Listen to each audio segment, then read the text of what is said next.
Now at 5:30, the chokehold death of Jordan Neely has put a spotlight on the issue of mental health across the city. Good evening once again. I'm Maurice Dubois. Welcome back. I'm Christine Johnson. CBS 2 is taking a closer look at how the city treats people with mental illness. Our investigative reporter, Tim McNicholas, is live in our newsroom with the details on a spike in cases over the past few years. Tim. Maurice and Christine, we asked the NYPD for the number of 911 calls regarding people suffering from a mental health crisis. They gave us the last 3 years of data. More than 161,000 calls in 2020, over 166,000 in 2021, and then a jump to 176,000 in 2022. Many experts say the lingering mental health effects of the pandemic are contributing. The mayor has laid out a plan to address mental health across the city, but not everyone is on board.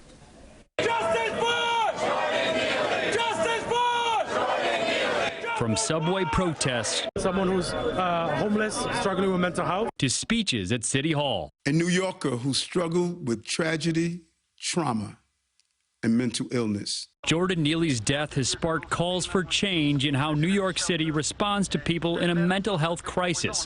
Neely's family says he suffered from mental illness, which started at age 14 after his mother was murdered. NYPD sources say police had more than a dozen encounters with him over the years in which he appeared to be suffering mental health problems. Our vision is to create a better system. In a speech this week, Mayor Adams stressed that the city has a mobile crisis team, including social workers, that can arrange for people suffering severely to be taken to a hospital, in some cases against their will.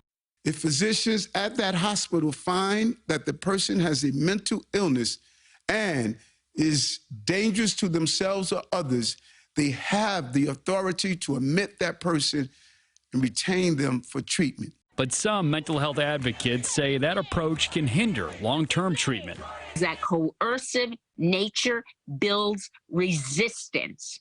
And I'll stay away from services, even if there are services, kind of an approach. CBS 2 has learned Neely agreed earlier this year to 15 months mental health treatment as part of a plea deal from a prior arrest. It was at an outpatient facility, so patients can come and go, and Neely left the program after just a couple weeks. A bench warrant was then issued February 23rd for violating the terms of his plea agreement. Christina, Maurice. Okay, thank you, Tim.